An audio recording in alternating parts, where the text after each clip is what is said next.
প্রেমের সম্পর্কের টানাপোড়েন থেকে চাঞ্চল্যকর ঘটনা বিশালগড়ের অরিন্দমনগর এলাকায়।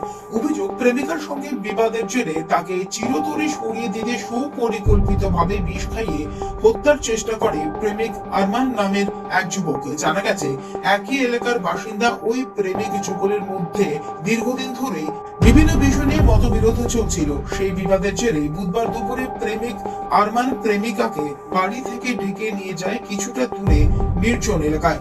সেখানে জোরপূর্বক তরুণের মুখে বিষ ঢেলে দেওয়ার অভিযোগ উঠেছে তার বিরুদ্ধে। ওই পুরো ঘটনা প্রত্যক্ষ করেন তরুণের মা। তিনি দ্রুত ঘটনাস্থলে ছুটে এলে অভিযুক্ত আরমান বাইক নিয়ে সেখান থেকে পালিয়ে যায়। এরপর পরিবারের সদস্যরা গুরুতর অসুস্থ তরুণীকে উদ্ধার করে প্রথমে স্থানীয় হাসপাতালে নিয়ে যায়। পরে অবস্থা অবনতি হওয়ায় তাকে আগরতলার জিবি হাসপাতালে স্থানান্তর করা হয়। বর্তমানে জিবি হাসপাতালে মৃত্যুর সঙ্গে পাঞ্জা লড়ছেন ওই তরুণী। ঘটনায় অভিযুক্ত প্রেমিকের কঠোর ও দৃষ্টান্তমূলক শাস্তির দাবি জানিয়েছে তরুণীর মা।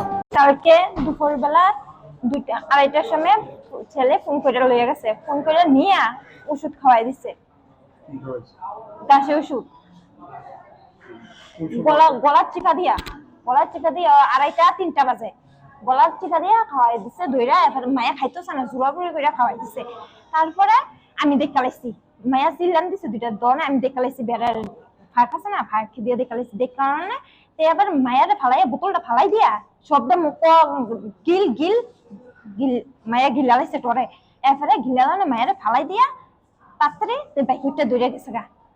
এখন তারা ছেলেটা ফোন করে নিছে বাড়ির থেকে, যে আমরা মধ্যে একজন ঝগড়া হয়েছে, মিঠে নিমু তুই বাড়ির থেকে নিয়ে এসিরা হাতে ধরে টান দিয়া ওষুধ গলার চিপা দিয়ে ওষুধটা খাওয়াই দিচ্ছে। এই ঘটনাকে ঘিরে বিশালগড় এলাকায় তীব্র চাঞ্চল্যের সৃষ্টি হয়েছে। অভিযোগের ভিত্তিতে পুলিশ ঘটনা তদন্ত শুরু করেছে এবং অভিযুক্ত যুবকের খোঁজ তল্লাশি চালানো হচ্ছে বলে জানা গেছে। Bureau report, news update Tripura.